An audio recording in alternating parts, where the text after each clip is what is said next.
Good evening, ladies and gentlemen. Welcome to my channel. We are currently engaged in Rahu and Ketu study, and we are in part 18 of this. Okay, Rahu in Purva Phalguni and Ketu traveling from, I think, Purva Bhadrapada going to Shatabisha. We'll cover that in the study. Before that, a personal note. In the neuro-linguistic system of understanding psychology, there is a famous line called "the map is not the territory." What does it mean? It's a very classical line used a lot. The map is not the territory, meaning if you have a map of a place and you're going and trying to find directions to a place, these days there is Google Maps, so you don't need any of it, but older days when they used to have maps to go to a place, it's an indication. But the territory, the actual earth, the actual place where you go to, may be quite different from what is indicated on a map. See, this has very deep implications. You've got to sit and think about these things. Meaning what? Meaning who you are, coming down to astrology now, who you are and what your chart defines may not be the same thing as what you will play out in your life. The Vedic astrology map is just a map. It is not your territory. It is not who you are. It is not this physicality. It's not this physical body. It's not your current life. It's not your parents, spouse, children, circumstances, race, country, wherever you are living. It's not that. So it is important to remember when you are studying your own astrological chart to bear this in mind. Because what a human gets as in karma, as in fruits of the past life, and how they implement it in this life may be two totally different stories. People talk about karma a lot, especially here in India, but they are not doing much about it. There is no active participation. They are just looking at the map, looking at the birth chart and saying, oh, this is who I am. Oh, this is what I've got. Oh, this is what I have to supposed to do. No, it isn't. It's still choice. It is still up to you. The chart does nothing. Elon Musk never looked at his chart. Bill Gates never looked at his chart, and they're doing well in life. You see what I'm saying? So don't get very hypnotized or don't get very brainwashed by thinking that some astrologer told me so I'll get all the goodies in life. Not if you don't move your butt and go and do some stuff. You see, you got to go and do some work. People are doing some work in this world. Mothers are doing the work. They are cooking for their children. Farmers are planting crops. And I can go on, but yeah, let's get to the studies. You understand the thing. And this particular premise, what I just told you, plays very well into this particular nakshatra, Purva Phalguni. Purva Phalguni means the fruits of the past life. Purva Phalguni means what I did in my past life, the good deeds of my past life, now I'm sitting and enjoying, right? And Purva Phalguni people, you might think, oh, I'm getting all the good stuff of life, right? Not so the case. What are the Purva Phalguni themes? Let's just review that. It's creating new love. They are all after having love relationships. Good rewards from past karma. Good fortune. They are lucky. Bliss and partying a lot. Very highly sexually inclined. Purva Phalguni is highly sexual in nature.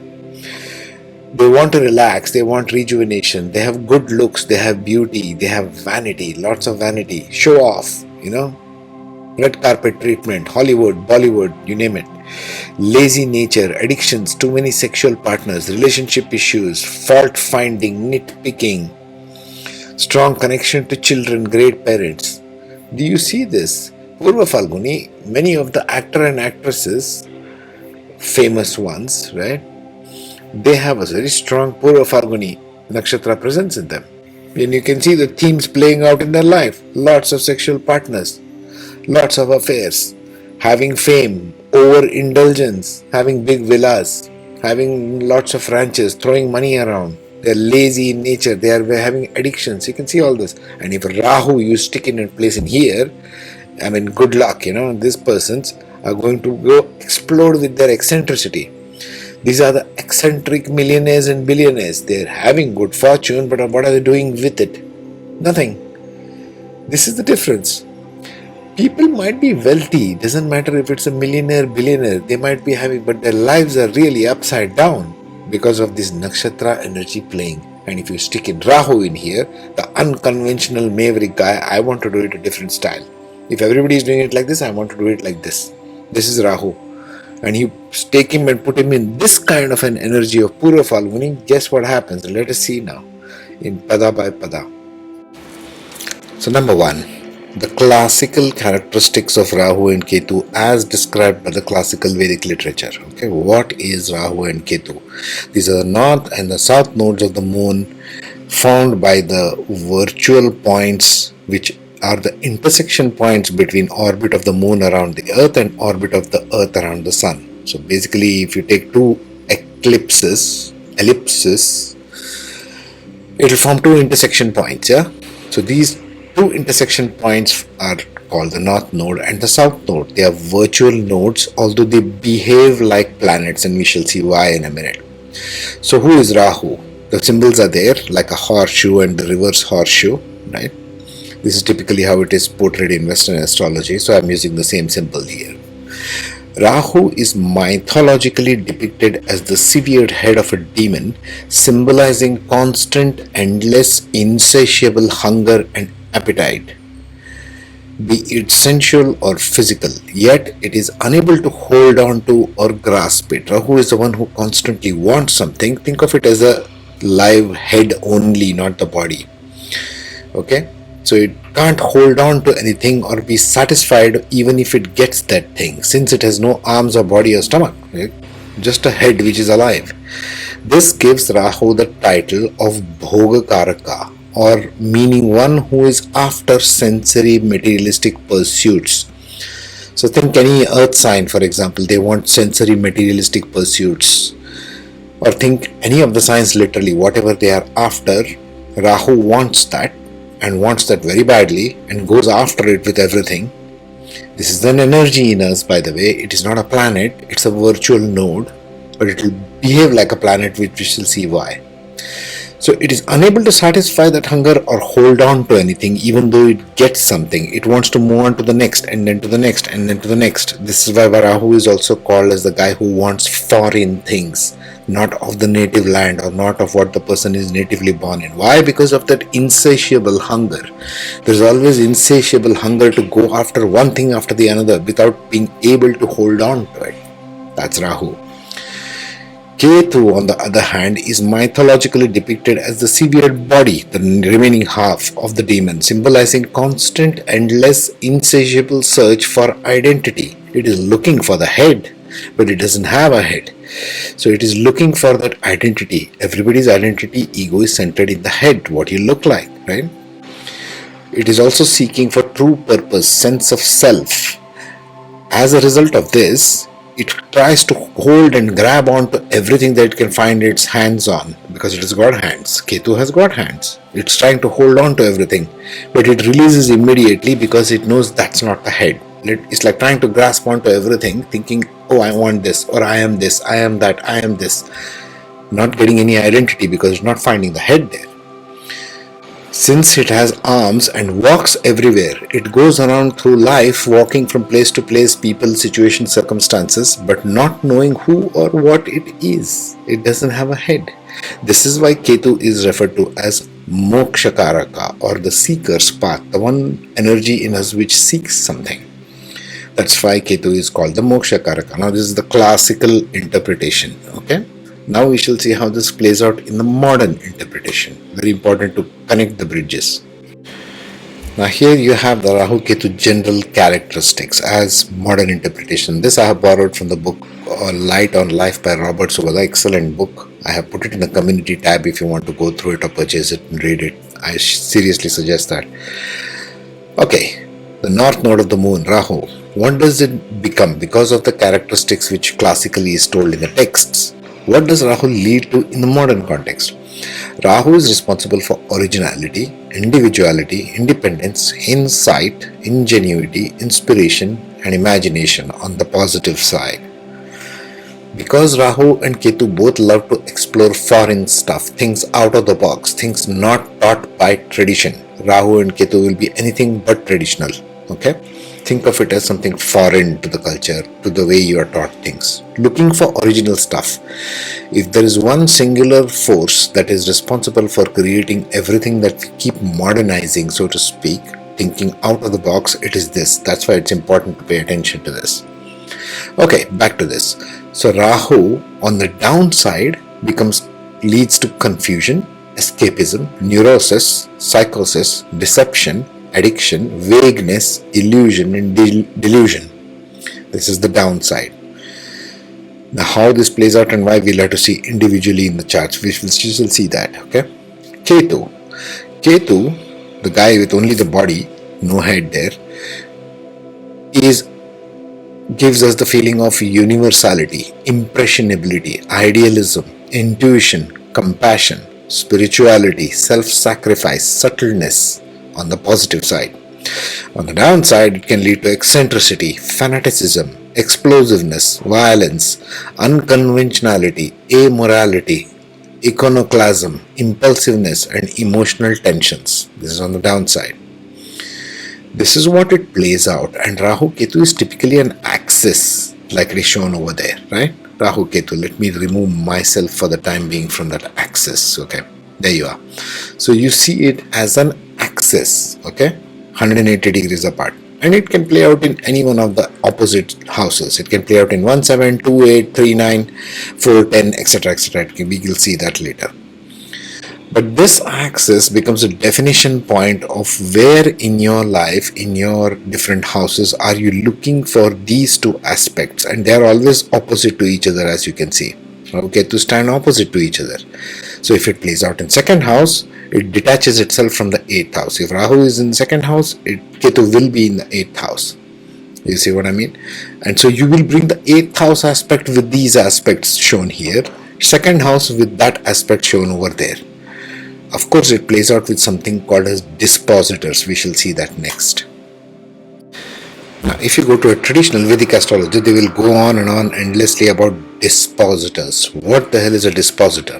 It's an invented term by the Vedic astrologers. It has no meaning of its own. It shows the disposition. And what's the story on this? Rahu and Ketu both are enemies of the sun and the moon. This is the basic principle. So it has the solar aspect and the lunar aspect. The solar aspect is called the dispositor, and the lunar aspect is the nakshatra, which gives the entire characteristics and the ball game of Rahu and Ketu. Okay? The solar or the dispositor means, since Rahu and Ketu are enemies with the sun and do not have a full identity of their own, remember it's a virtual node, it is not a planet. They both do not have any planetary characteristic individually. So they take on the identity or the disposition of the lord of the zodiac sign that they sit in, and borrow the attributes of the house from which that lord sits in. Suppose Mercury is in the 3rd house, okay, and Rahu sits in the house of Mercury somewhere else. So it will borrow the attributes of Mercury sitting in that 3rd house and bring it to that particular house, wherever Rahu is sitting in. Got it? Nakshatras. Since Rahu and Ketu are enemies with the moon and do not have a full identity of their own, individually they take on the shade of personality. Nakshatra is essentially a shade of personality. It's coloring of a personality. It's seeing the world through different colored glasses that they sit in and borrow the nakshatra traits and attributes which color their propensities. So Rahu and Ketu do two things at the same time. At the solar level, it goes with the dispositor, that is all of the planets, physical planets, Mercury, Mars, Venus, Sun, Moon, so on. So they take on the attributes of whichever house they are sitting. If it sits in, Rahu sits in Cancer, you have to look for where Moon is sitting, which house, and what it is doing there, and even the Moon Nakshatra. If it is sitting in Leo, Rahu in Leo, that means you have to look for where Sun is sitting and which Nakshatra and which house. So it will bring those attributes. That's the way you have to analyze this. Okay. Let's see some aspects of which house they play in and why. Now there are some vital aspects that you need to keep in mind when evaluating Rahu and Ketu, because this is important especially for people who are sort of looking for self-development, to understand where they are coming from, If you're not interested in changing yourself, this entire channel is useless for you. But if you're the one who is interested in knowing what is happening in my life, where do I need to go, what are my talents, and you question these kinds of things, excuse the noise somebody is drilling about, so then you need to understand these aspects. Now that's the typical chart, Indian chart, and house numbers are depicted as 1, 2, 3, 4 up till 12. Dharma, Artha, Kama, Moksha is there, and I have stuck Rahu Ketu as possible axis on the 1, 7. That is Aries and Libra, that is the top and the bottom. So either it can go to house number 1 or 7. Rahu Ketu can be reversed, it's okay, it doesn't matter. Or in 4 and 10. Now 1, 4, 7 and 10 in Vedic astrology are given very vital importance because they are the foundational aspects that define who you are, that define how you operate in life, throughout life. So these become crucial. Why? The 1-7 axis affects, if Rahu and Ketu fall on there, has a direct effect on your self and other concept. 1 and 7 is self and other. How you relate to yourself and how you look at the world around you as others, including the spouse, because 7th house is the house of the spouse, but also others. So how you develop through life and how you develop a relationship with others. So it defines who you are in a very broad sense. 1-7 axis of Rahu Ketu. The 4-10 on the other hand, 4th house being the house of the mother, 10th being father, 4th being home, 10th being career. You see, this has all kinds of implications which define who you are. The 4-10 axis has effects on the heart versus mind.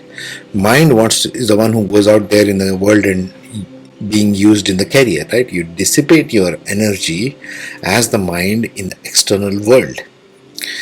Heart is your home center where you feel comfortable. Home is where the heart is, that kind of a thing. So heart and home is affected by this Rahu Ketu axis. Again, Rahu and Ketu might be reversed. Rahu might be in the 4th, Ketu might be in the 10th, or vice versa. Same way with 1 and 7. But these are the vital relating aspects of Rahu and Ketu. Now what about the rest of the houses? Now rest of the houses are called Trikona or Kona in Sanskrit, right? These are the things that come and go in your life. Let it be 2nd house, 3rd house, 5th house, 6th, 8th, 9th, 11th and 12th. These are the things that come and go in our life, through your entire life. These are things that are added into, subtracted from us. But this is not us. 1, 4, 7 and 10 is us. Everything else is secondary, which revolves around you as life comes and goes. All other axes depict what attachments and detachments we have towards different areas of our life. That's all it is. They are less significant in terms of Rahu and Ketu when compared to 1, 7, 4 and 10 axis of Rahu and Ketu. Please remember this. When you're evaluating, you just have more propensity towards one part of life and less towards others. Rahu is attachment, Ketu is detachment. Rahu is expansion, Ketu is reduction. And they stand opposite to each other always. Right? Now let's take the cases one by one. Okay, so let's start with the 4th pada in Purva Phalguni. There you see, that's Rahu over there. And that's Ketu over there in Purva Bhadrapada. Now both Purva Phalguni and Purva Bhadrapada are Manushya Ganas. The characteristic of Manushya Gana Nakshatras is they want to do everything earthly. Okay, they're not so much spiritual minded. They want to accomplish things on the earth plane. They want fame, they want prosperity, they want money, they want property, they want all these kinds of things, right? Manushya Ganas. So that itself will drive the first layer. Okay. So in Purva Phalguni, the 4th pada we are starting from is Leo going into Scorpio in Navamsha, as you can see here. I'll point my mouse to you. And then it goes to Artha. The Ketu sits on the other side in Artha pada, going from Aquarius to Taurus. Okay, so this is the Taurus Scorpio axis and Leo Aquarius axis. Okay. Remember I told you in the previous ones, you got to revisit all these Rahu Ketu to understand really what's going on. Don't just see your Rahu and Ketu, please. It won't make any sense to you. We are students, we are studying astrology. Once you take the energy of Rahu and Ketu, which always want to move, they always are hungry for new stuff, new things to do. The morning breakfast I won't have for lunch, and the lunch I won't have for dinner. This is the human mind. This is Rahu Ketu at its best. Always wanting change of stuff. Okay. So if you take that kind of a dynamic energy of Rahu and Ketu, which is always looking for new things, and you stick it in fixed signs, Leo and Scorpio are fixed, Aquarius and Taurus are fixed signs, it feels constricted. It feels like I need to get out of here. What is this place? This is too constricting for my tastes. I need freedom. Rahu and Ketu need freedom to act, to display, to express, to explore. They're explorers' nature. This is the instinct of humans, which is exploratory in nature. Okay? Now here, you got to see the dispositor changes from Sun to Mars for Rahu. Well, Sun and Mars both are fiery planets, so Rahu loves them. This one will become more intense in life later on. So in the beginning they will be more after fame, but later on they'll become emotionally intense. When you take Rahu and stick it in a place like Scorpio, it becomes emotionally very intense. They may not be able to handle themselves. Okay? These are the ones who may have lots of affairs. Funny kind of affairs. Out of the box affairs. And then Ketu, on the other hand, goes from Aquarius to Taurus. So they are detached from materialistic gains. Taurus is all about materialistic gains. But in this case, they are kind of detached from it. So they might actually have a lot of material wealth in this pada. They might be very rich, born rich kids, right? Spoiled brats that you see around. Born to millionaires and billionaires. That might be it. Aquarius and Taurus. So in the beginning they might be more about other people, Aquarius, depending upon where Saturn is placed. And then later they might be like, I've got all this material, I've inherited all this wealth, Papa's wealth. And now I don't know what to do with it, so I'll go and have lots of affairs. Think of that. Let's see now the third pada. Now we come to the the third pada of Purva Phalguni, as you can see over here, right? This is the third pada, and it starts from the first pada of Purva Bhadrapada. We are squarely in Aquarius. Remember, we are talking about Leo Aquarius axis here in the zodiac. The Sun and Saturn, the father and son, okay, dynamic. So in this axis, we got to look at dispositors Sun and Saturn. But what happens curiously in this axis is very different energies of Rahu and Ketu, and this axis can get very intense. Remember Purva Bhadrapadas, what are the themes of Purva Bhadrapada? It is more about learning through challenges of life, learning through difficulties of life. Some people have a lot of difficulty in their life, and they learn from that and grow from that and come out the other side of the difficulty much stronger, much capable, much able. You have seen all this in many people's lives, right? In social media, you see so many people who are handicapped or who have great difficulties of life, and they transcend it, they move through it. This is the beauty of human spirit. Purva Bhadrapada is a very intense energy of overcoming through difficulties of life. Commitment to purpose, transcendence of purpose is Purva Bhadrapada. It's in Aquarius. So it goes from Aquarius to Aries in Navamsha, and in natal on the Rahu on the other side goes from Leo to Libra. Now going from fire to air sign and going from air to fire sign. You see there the difference between natal and Navamsha. This axis, what we are talking, this is fire sign, Sun to Venus. I'm talking about dispositors, and then going from Saturn to Mars. Very fiery energy in this pada.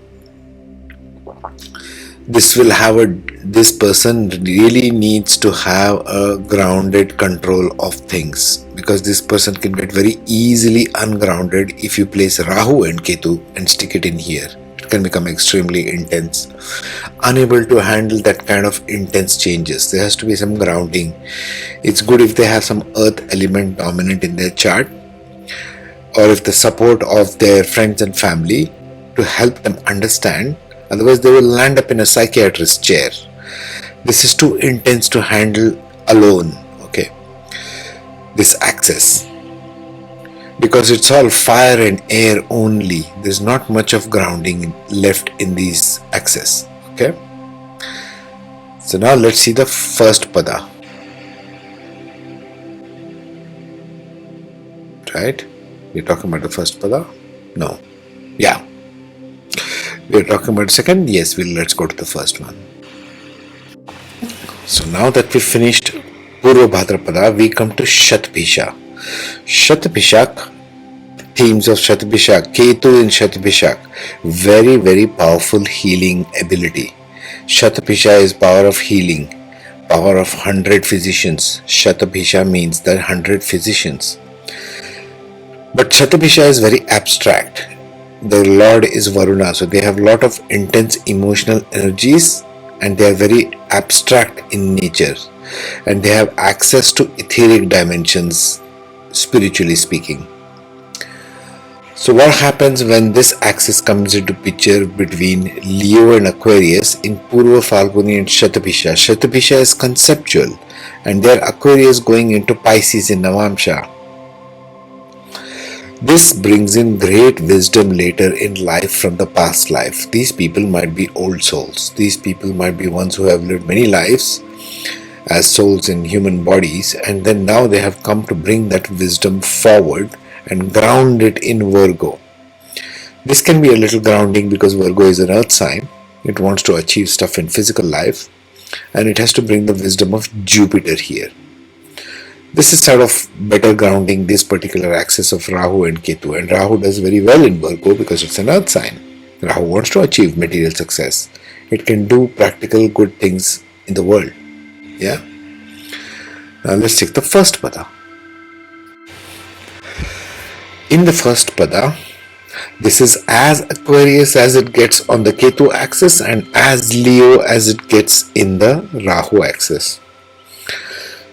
Leo in natal going to Leo in Navamsha. That's where Rahu is. And Ketu is sitting Aquarius in natal and Aquarius in Navamsha. This particular axis. Let me point it out to you. See? Leo going into Leo and Aquarius going into Aquarius. That means the dispositor, first of all, is the same between Navamsha and natal. We are talking about the opposition of Sun and Saturn. So what happens here? You got to see where the Sun is placed in both the birth and Navamsha.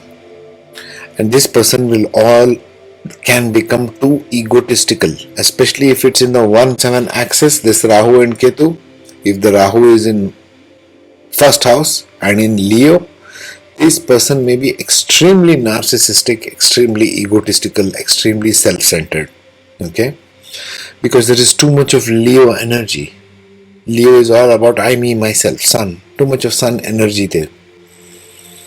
If there are good dispositors of good planets like Jupiter, Venus, Moon placed nicely, then it can do well as a leader. Also, that's also there. And in Aquarius, it brings in the wisdom of how do I know the secret of the masses. Ketu in Aquarius, in the Vargottama, natal going into Navamsha, becomes one who knows how to program the masses, one who knows how to influence the masses, great influencers. He already has the wisdom from past life. Ketu is past life. So he brings in that past life wisdom and now he can influence the crowd. These people can even become dictators, you see. Like Kim Jong-un, the one who can influence the entire country. That's a dictator, right? Masses, influencing the masses, secret to influencing the masses. So you should be careful of this particular one, especially if it comes in the 1-7 axis. This Rahu and Ketu, it can become obsessive, compulsive, do it in unconventional ways. So this particular axis is pretty hectic. You got to take care of this. If you're, friends, family, anybody, children, anybody has this, you got to handle them with care. Not get too unconventional, unorthodox and saying, I want this at all costs. Rahu wants to have fame and power at all costs in this axis. Okay? So that's about Purva Phalguni. Next we will talk about Magha Nakshatra. We are still in Leo. Magha is squarely in Leo. And we'll approach the Gandhanta point afterwards, going towards Ashlesha. So let's see that next. Meanwhile, take care, be safe, have some fun.